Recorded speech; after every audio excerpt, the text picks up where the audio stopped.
J'attends pour mon véhicule, puis des fois ils n'ont pas la pièce, ils n'ont pas commandé. Ils m'appellent à 8h, bon, je viens à 8h, mon véhicule est toujours pas prêt. Enfin voilà quoi. Ouais. Mm. Est-ce que vous avez observé que dans les concessions, le sport national, c'est Ouais. comme ils n'ont pas assez d'espace et trop de voitures, ils ne maîtrisent pas l'afflux de voitures, le sport national, c'est de bouger 4 voitures pour en sortir une. Ouais. Ouais, ils ont aucune maîtrise de leur surface. Ouais. Ouais. Et ça leur coûte parce qu'ils utilisent leur main-d'œuvre qualifiée à bouger les voitures. Sans compter que ça multiplie les risques de faire des accrochages ou des Oui, trucs comme ça. oui. Oui.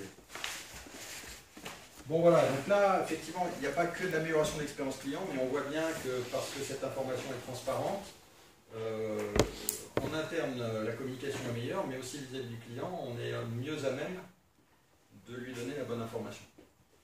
Donc l'expérience client s'améliore. Alors troisième exemple, sur l'aspect amélioration de la qualité de la prestation, il s'agit d'une SS2I qui développe des sites web pour des clients e-commerce ou autres. Et donc il s'agit là de la présentation du dirigeant qui explique qu'il a multiplié son chiffre d'affaires par 10 en 4 ans, avec trois dimensions, trois raisons dans cette multiplication par 10 du chiffre d'affaires. La première, la qualité, c'est celle sur laquelle on va zoomer, et on va faire un pas sur les deux autres. Alors, initialement, dans cette SS2I, le petit singe, il se met les mains sur les yeux, c'est-à-dire qu'il ne regardait pas la qualité de leur prestation. Ils espéraient que c'était bon, et puis ils ne regardaient pas. Puis ils se sont mis à regarder, avec un petit suivi qualité très simple que je vais vous montrer après. Et là, en fait, le petit singe, il est horrifié. Donc il y avait vraiment des choses à améliorer. Alors le petit questionnaire qualité avait deux questions toutes simples. Quelle est votre appréciation sur la vitesse d'avancement de l'équipe du nom de la société, de 0 à 5, et quelle est votre appréciation sur la qualité de l'accompagnement? Donc ces deux questions étaient faites par semaine et par projet. Toute analogie avec les processus internes de perf ne serait que fortuite, monsieur. Alors, avec un standard ou un objectif qui était d'avoir 8 sur 10 à l'ensemble des deux questions. Ces questionnaires étaient analysés à la maille hebdomadaire au cours d'une réunion du lundi. Et finalement, ce qui était examiné, c'est les scores qui étaient inférieurs à 8, le pourquoi, et ce qui était discuté, c'est quelles actions on peut mener pour améliorer le score, c'est-à-dire grosso modo les deux dimensions qui sont l'accompagnement et la vitesse. Donc pour ceux qui connaissent, la mécanique, c'est on fait rentrer les scores inférieurs à 8 sur le tableau, on considère que c'est des problèmes, les scores inférieurs à 8, donc on déroule le 5 pourquoi et les plans d'action sur les problèmes. 5 pourquoi, plan d'action, vous êtes familier avec? Levez la main ceux qui sont familiers avec. Ok. Alors, donc en 2012, là, quand ils ont commencé à s'intéresser au score qualité, ils étaient à 52% de questionnaires inférieurs à 8. C'est pas très bon. À force de réunions hebdomadaires pour comprendre pourquoi ils étaient mauvais et de mise en place de choses simples pour s'améliorer. De choses simples, c'est souvent des standards, des checklists, des modes de fonctionnement. Ils sont passés en 4 ans, donc 3 ans on va dire, de 52% de score inférieur à 8 à 15% de score inférieur à 8, c'est-à-dire une baisse de 71% des pas satisfaits. Alors ce qui est intéressant, c'est la suite. C'est que, grosso modo, le dirigeant explique que avant il faisait du commercial, donc de la relance active de clients, et avec cette amélioration qualité, de plus en plus, ils n'ont plus besoin de faire du commercial parce que le bouche à oreille fonctionnait et les clients revenaient. Donc la SS2I fonctionnait commercialement par du réachat par de la récurrence de nouvelles missions pour les mêmes clients, par opposition à développer de nouveaux clients. Donc c'est pas du tout la même énergie commerciale, pour ceux qui connaissent.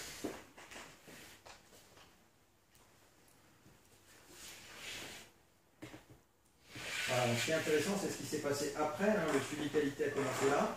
Et ils ont divisé ils ont fait moins 70% sur la non-qualité en 3-4 ans. Là.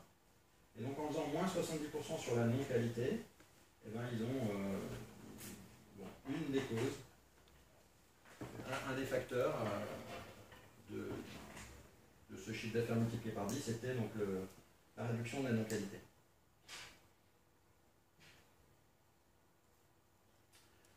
Alors, regardons maintenant ce que peut faire l'amélioration des délais pour se repositionner sur le marché ou bien pour gagner un avantage concurrentiel, pour gagner en chiffre d'affaires toujours.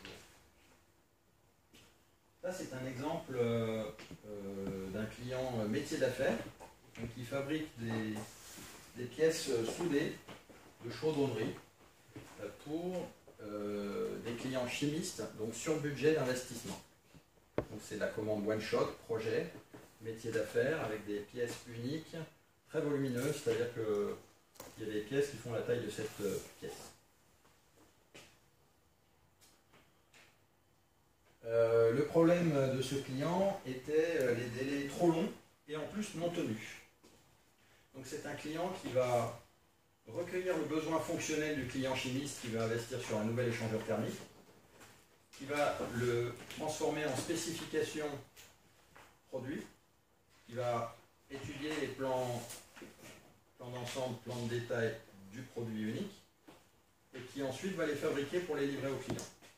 Donc dans le cycle de réponse client, il y a une partie étude, industrialisation et une partie production. On est en métier d'affaires. Et donc tout ce cycle, délai trop long non tenu, et donc ce client perdait des affaires à cause de ces délais trop longs, et puis était inefficace commercialement forcément. Le management voulait outsourcer en disant que ça serait plus facile, c'était la panacée, hein, ça résoudrait tous ces problèmes. Et nous on leur dit bah non, on pense que c'est pas une bonne idée parce que vous allez transférer à l'extérieur tous vos problèmes que vous vivez aujourd'hui en interne sans les résoudre. Donc commencez déjà par résoudre vos problèmes en interne. Après, la question se posera peut-être, mais c'est pas du tout dans cet ordre-là qu'il faut le faire. Et donc on a commencé à travailler sur les délais avec le Lean pour les réduire et les fiabiliser. Donc d'une part, le délai de spécification, rédaction des plans, rédaction des specs. On est dans le domaine de la soudure, donc pour ceux qui connaissent les specs soudure, c'est très particulier. Il faut avoir le bon croisement de la compétence soudeur, matériel de soudure, type de soudure, hein, donc c'est une équation difficile. Donc on a travaillé sur l'amont, développement industrialisation, et puis sur l'aval, c'est-à-dire le manufacturing. L'outil pour le faire est le même, mais appliqué différemment, donc c'est la VSM. Ici, vous avez la VSM des processus du besoin client aux pièces approvisionnées prêtes à produire. Donc c'est la partie amont. Spécification, étude, industrialisation, pour faire simple, et appro des composants. Et en fait, on a réuni les parties prenantes qui étaient concernées par l'amont, c'est-à-dire étude, industrialisation, et puis on a cartographié avec eux le processus, c'est-à-dire qu'est-ce qui se passe dans ce processus. Donc c'est toutes les petites feuilles blanches que vous voyez. Et ici, vous voyez, je pense qu'on zoome après, voilà. Ici, vous voyez un Gantt qui donne une vision, les codes couleurs sont les différents services impliqués dans l'industrialisation, enfin dans les études et l'industrialisation, et la pro. Et donc le sujet a été de regarder comment on pouvait analyser le chemin critique, analyser ce Gantt, et regarder comment on pouvait gagner sur ce chemin critique, paralléliser certaines opérations, sortir certaines opérations du cycle client. Comme par exemple la négociation sourcing, dans certains cas, elle était faite, le sourcing et la négociation étaient faites dans le cycle client. Or, on pouvait tout à fait avoir une négociation annuelle et un sourcing sur étagère en dehors du cycle client. L'achat des pièces était fait complètement En dernier, une fois que toutes les pièces étaient parfaitement définies, ce qui a été décidé, c'est de commencer à faire des consultations ou l'achat de pièces sur la base de plans provisoires, au plus tôt par rapport aux spécifications, et n'avoir plus qu'à itérer une fois ou deux lorsque les spécifications auront évolué, pour gagner aussi sur le délai d'approvisionnement. Alors, ce que ça a donné en termes de résultats, c'est que le délai de l'amont, du recueil du besoin client jusqu'à on est prêt à produire, a été réduit de 45%. Alors, autres actions que je n'ai pas citées, donc, ce qui a été créé, c'est une réunion de validation du design 5 jours après le démarrage de l'étude, de la conception, de manière à ce que tout le monde puisse interagir sur le produit au plus tôt, mais aussi être informé au plus tôt de la définition produit cible.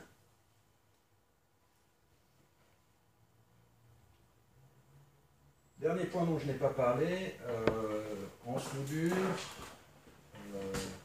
lorsqu'on ne choisit pas des hommes qualifiés, des process qualifiés, des matériaux de soudure qualifiés, on peut augmenter le cycle significativement parce qu'il faut faire valider tout ça par des organismes extérieurs.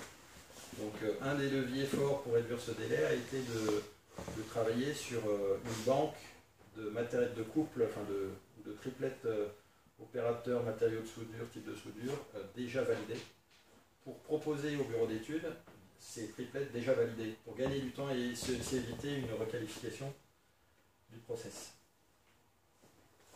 Donc, du gain de délai. Alors, ça c'était sur la partie amont, sur la partie hors manufacturing, la partie tertiaire, on va dire. Et on a fait la même chose sur la partie manufacturing, donc avec une VSM actuelle, une VSM future, en 2 morceaux, une réimplantation en flux des familles de produits. Ce qu'on a constaté en fait, c'est que la façon de produire des morceaux d'appareils soudés n'était pas du tout en flux, donc il y avait un certain nombre de points d'arrêt dans le processus, et ces points d'arrêt étaient générateurs de délai. Donc tout le sujet a été d'essayer de comprendre le mix produit-process et de constituer des lignes de production avec des familles de produits dédiés. Des lignes de production qui n'auraient donc plus de points d'arrêt dans le process. Mise en flux continu, c'est ce que je viens de dire, implantation totale de l'atelier, et ce qui a été aussi déterminant, c'est de travailler au takt time, c'est-à-dire définir la cadence à laquelle il faut produire pour satisfaire le besoin client, et essayer de travailler au plus près de cette cadence, ni plus ni moins. Quand on travaille plus vite que cette cadence, ben, on introduit trop de pièces dans le système, et donc ça ralentit. Et enfin, il y avait tout un travail sur la polyvalence soudeur, puisque ce qui ralentissait aussi le flux, c'était que certains soudeurs ne savaient faire que certains types de soudure avec certains matériaux. Et donc le fait de travailler sur la polyvalence habitation soudeur a permis d'éviter les points d'arrêt du flux liés aux compétences, aux habilitations soudure. Est-ce que vous avez des questions là-dessus? Donc en global, le délai de la partie manufacturing a été réduit de 51%. Je ne suis pas familière de l'acronyme VSM. Oui, alors ça veut dire Value Stream Mapping, autrement dit cartographie de la chaîne de valeur. En gros, c'est la cartographie du process. On se place dans les chaussures du produit, enfin comme si on était le produit, et puis on regarde par quelles opérations on passe. Ah, on passe par du tournage. Bon, je mets tournage. Après, ah, on est stocké. Après, ah, on passe par du fraisage. Après, ah, on passe par de la soudure. Et on décrit comme ça toutes les opérations sur le produit. Alors il y a plusieurs trucs en parallèle parce qu'en fait il y avait plusieurs composants qui se rejoignaient, qui étaient montés ensemble. Mais cette fameuse cartographie permet de comprendre comment améliorer le flux de production et donc le délai. Et le taux de service et le respect du délai. Donc c'est un outil d'analyse très important en ligne dès qu'il s'agit d'améliorer le flux. C'est vrai en ligne, mais en vrai, il faudrait demander l'expérience. C'est vrai pas. Oui. Si on veut faire un changement, analysons l'existant. Oui, alors après, la c'est difficulté... un basique d'un projet pour moi en fait. Oui, mais la difficulté, c'est que quand on est face à des gens, des opérationnels pas mûrs, leur expliquer qu'on va passer plusieurs semaines, voire dans le projet qui nous a réunis, je vous disais, avec quasiment de 3 mois, à juste analyser le flux, ça peut paraître fou. Et les gens peuvent, la crédibilité peut en pâtir parce qu'au bout de 2-3 mois, bon, il y a des gens qui s'amusent avec des papiers, tout ça, il y a plein de chiffres partout, il y a un grand truc au mur qui fait 3 mètres sur 3, mais qu'est-ce qu'on a amélioré? Rien. Donc il faut doser ça, il faut doser la réaction du management face à ces analyses. Il en faut des analyses, mais parfois il faut prendre des raccourcis pour montrer que ça marche. Mon patron allemand, il n'aurait pas attendu 3 mois, le fameux patron allemand qui disait What is the impact of my PNL, il n'aurait pas attendu 3 mois de VSM pour vouloir des résultats. Bah ouais, mais quelque part, ça veut dire qu'il n'est pas formé et qu'il n'est pas ouvert à écouter. Oui. Hein. Oui, mais donc du coup, pour certains clients un peu impatients ou pas mûrs sur le sujet, on prend le parti de faire déjà une petite action de terrain tout de suite, dont on sait qu'elle va être cohérente avec la VSM,